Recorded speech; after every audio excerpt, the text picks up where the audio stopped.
ये राजीव है।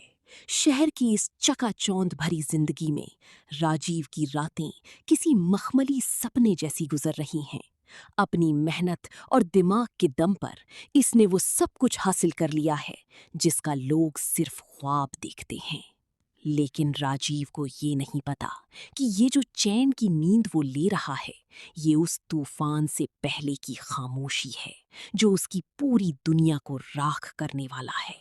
चंदनपुर की मिट्टी ने राजीव को वो दिया जिसकी उसने कल्पना भी नहीं की थी।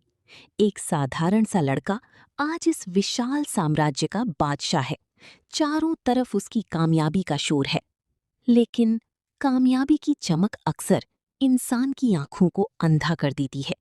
राजीव बेखबर है उस साई से जो उसी की जमीन की कोख में सदियों से दबा हुआ था और अब जाग चुका है।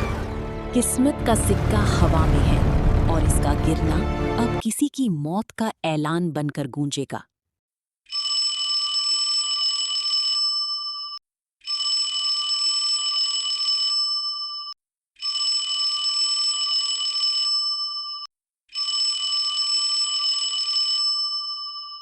हेलो, कौन? मैनेजर साहब, इतनी रात को क्यों फोन किया?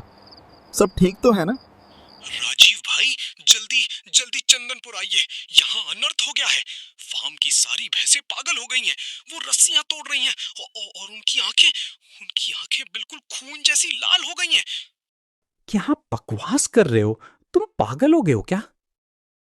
नहीं भाई, और वो पुराना कुआं, उससे ऐसी आवाजें आ रही हैं जैसे कोई अंदर से हमें पुकार रहा हो। मुझे बहुत डर लग रहा है। जल्दी आइए चंदनपुर। मैनेजर की घबराई हुई आवाज ने राजीव के होश उड़ा दिए थे।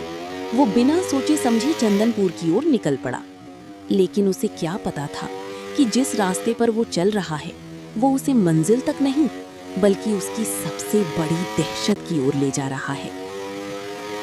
मैनेजर को हुआ क्या है? चंदनपुर का ये रास्ता इतना डरावना पहले तो कभी नहीं लगा, और ये कोहरा कुछ साफ दिख भी नहीं। अरे, ये बाइक को अब क्या हुआ? अभी तो सर्विस कराई थी। चल जा भाई, यहाँ मत रुक। अबे यार, ये चंदनपुर के इसी सुनसान मोड़ पर ही इसे बंद होना था। कोई है यहाँ? अब इसे यहीं खराब होना था। पर यहाँ से चंदनपुर है कितनी दूर? मुश्किल से 1-2 किलोमीटर। बस 5 मिनट का रास्ता है। बाइक यहीं छोड़ देता हूँ, पैदल ही डेयरी फार्म निकल जाता हूँ। मैनेजर वहाँ अकेला घबरा रहा होगा। मैनेजर भी ना बेकार में घबरा जाता है। बस ये सामने वाला मोड़ काटते ही डेयरी फार्म आ जाएगा। 5 मिनट भी नहीं लगेंगे। अरे फुलमतिया, तुम यहाँ खड़ी क्या कर रही हो? इतनी सुबह सुबह कहाँ जा रही हो? हम तो फार्म पर काम करने जा रहे हैं। यहीं खड़े होकर बस थोड़ा सुस्ता रहे थे। राजीव को लगा कि शायद उसकी डरावनी रात अब बीत चुकी है।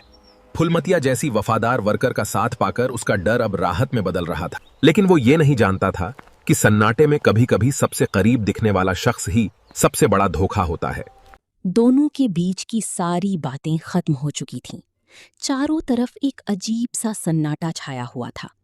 राजीव को लग रहा था कि सब कुछ ठीक है, पर तभी उसे अपने पीछे किसी के होने का भयानक एहसास हुआ। जैसे ही राजीव पीछे मुड़ा, उसके होश उड़ गए। वो सीधी साधी दिखने वाली वर्कर अचानक एक विशाल और डरावनी चुड़ैल में बदल गई थी। उसका रंग हरा हो चुका था और उसकी आंखें गुस्से में लाल चमक रही थीं।